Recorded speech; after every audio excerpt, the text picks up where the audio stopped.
한국에서 253억 달러를 주고 비슷한 전동차를 세웠는데 지하철 천장에서 물이 줄줄 새고 있다.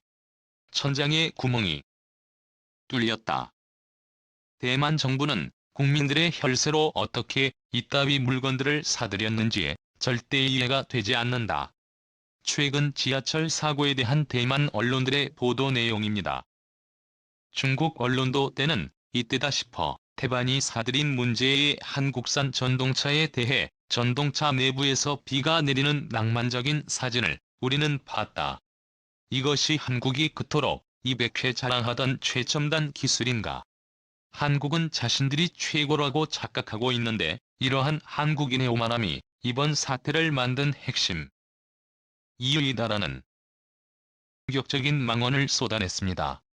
최근 대만 지하철 천장에서 물이 새면서 통근 시간에 몰린 다수의 승객들이 대피하는 소동이 벌어진 것을 두고 대만과 중국 언론들은 대대적으로 한국을 비난하고 조롱하는 기사들을 쏟아냈습니다. 보도에 따르면 사고 당일 대만 북부 지역에서 내린 집중호우로 해당 전동차가 비에 젖은 상태에서 운행됐던 것으로 전해졌습니다. 사고 당시 전동차에 탑승했다고 밝힌 한 승객은 열차에 탔을 때 객실에는 천장에서 누수된 물로 바닥이 흥건했다면서 민진당과 대만 정권은 대체 뭐 하고 있는 건지 화가 난다라며 분개하며 한국산 전동차를 산 대만 정부를 비난했습니다. 이번에 누수 사고가 있었던 것으로 알려진 전동차는 지난 3월 한국 현대로템에서 제작 수출한 신규 동근형 전동차 EMM 6900 모델로 알려졌 못했다라며 국산 전동차에서 발생한 누수 사고는 에어컨과 통풍구 등에서 문제가 발생한 것다라고 명확하게 했습니다. 그리고 여기서 더 재미있는 점은 해당 에어컨은 한국산이 아닌 중국산이라는 것이죠. 전동차는 한국의 현대로템이 만들었지만 에어컨 설비는 한국이 아닌 중국의 대만에 납품한 것으로 드러났습니다. 그동안 한국을 조롱하며 비난했던 대만 언론들은 일제히 타겟을 중국으로 바꾸었고 대만 네티즌들의 분노도 중국으로 향하기 시작했습니다. 그리고 해당 소식이 밝혀진 지 불과 일주일 만에 대만은 한국의 현대로템에 대만 가오슝시의 도시철도 사업을 또 맡겼습니다. 규모가 무려 278억 원에 달하는 초대형 사업인데요. 현대로템은 이번 대만 수주는 2018년에 이어 약 3년 만에 성사된 것으로 현대로템의 대규모 전동차 사업 수행 실적과 노하우를 인정받은 결과라고 설명했습니다. 슝시는 대만 남서부에 위치한 대표적 항구도시로 인구 280만 명 정도의 대만 제2의 도시로 도시 철도 역할에 중요한 곳입니다. 대만이 이렇게 180도 태도를 바꿔 또다시 한국을 선택한 것은 세계 최고의 가격과 품질을 모두 지녔을 뿐만 이번처럼 유수 사고가 발생했을 당시에 신속하고 당당하게 문제가 발생되면 즉각 해결하고 모든 책임을 따라며 최고의 애프터 서비스를 제공해주는 것은 한국 기업이 유일하기 때문이죠. 자, 그런데 한국을 향한 대만의 황당한 도발은 이것이 끝이 아니었습니다. 대만 언론들의 한국인은 예의가 없고 남의 역사를 훔치는 민족이다라는 를 내는 한편 일본에 대해서는 매일 극찬 세례를 쏟아내고 있는데요. 아이폰과 아이패드를 만드는 대만 폭스콘의 대만 홍하이 정밀공업의 구타이밍 회장은 타이베이에서 열린 폭스콘 연례 주총에서 나는 일본인을 존중한다. 일본인은 절대 뒤에서 칼을 꽂지 않는다. 그러나 가오리망츠는 다르다라는 충격적인 발언을 했습니다. 고타이밍 회장이 언급한 가오리망츠는 중국인이 한국인을 얕잡아 부르는 비호로 너무나 무례한 말입니다. 대만을 대표하는 대기업 총수가 한 발언이라고는 믿기지 않습니다.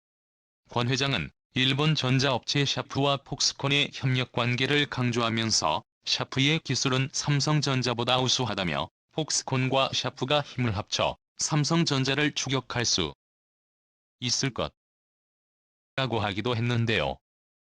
삼성 국인까지 폄하하는 발언으로 논란이 커지고 있습니다. 그런데 이렇게 한국을 조롱하는 동시에 일본을 찬양하던 고타이밍 회장의 운명은 나락으로 떨어졌습니다. 그렇게 일본을 사랑하던 고타이밍 회장이 다름 아닌 일본 때문에 망하게 생겼습니다. 타이밍 회장은 일본에서 샤프를 인수하며 엄청난 돈을 쏟았는데요. 한국이 삼성전자를 뛰어넘을 수 있다는 일본 샤프의 주식 가격은 2000년부터 2011년 말 현재까지 정확히 933.3%가 떨어졌습니다.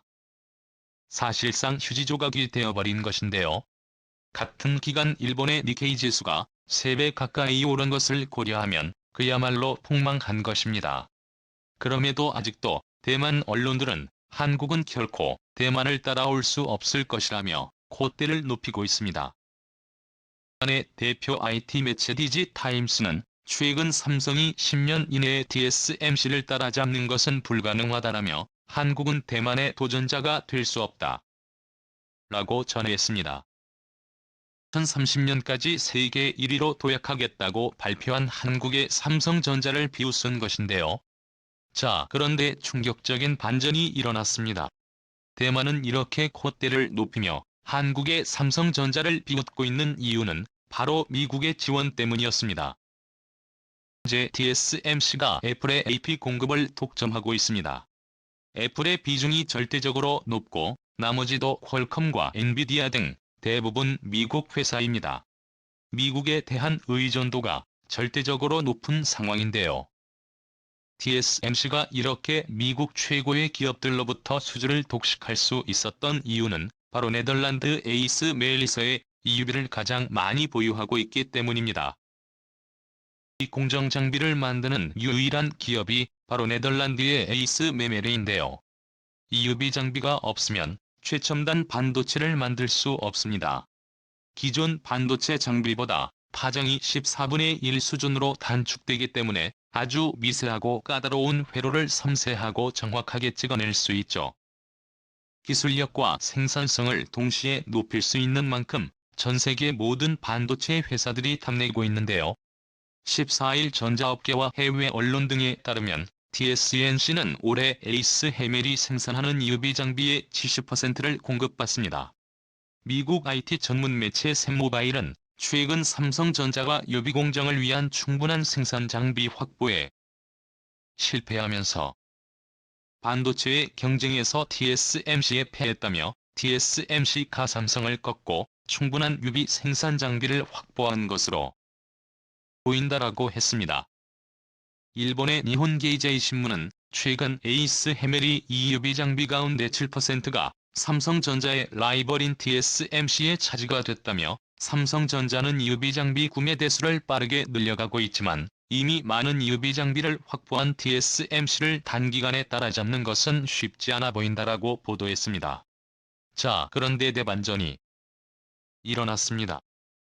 미국이 항상 자기 편을 들어줄 것이라 여겼던 대만이 제대로 뒤통수를 맞았습니다.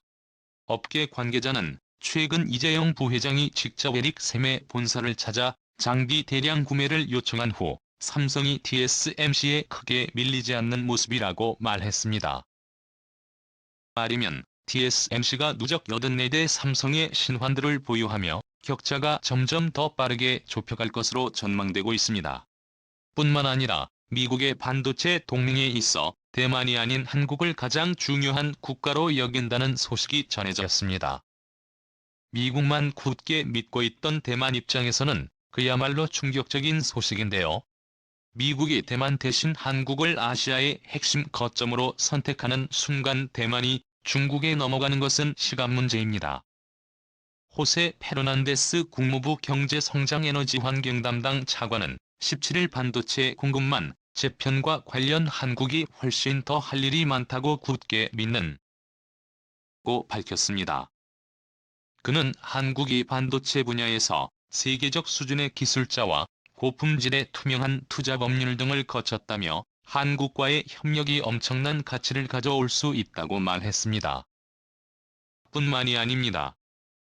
미국 IBM에 이어 미국 그래픽 카드 업체인 엔비디아까지 삼성이 차세대 그래픽 처리 장치의 생산을 맡기기로 결정하면서 대만에 큰 충격을 주었고, 특히 IBM은 삼성전자와 협력해 새로운 반도체 설계 방식 VTPET을 발표해 전 세계를 깜짝 놀라게 만들었습니다.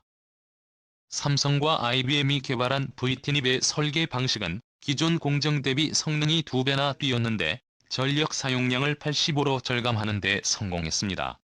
즉 지금보다 2배나 좋은 스마트폰을 일주일 동안 충전 없이 사용할 수 있다는 것입니다.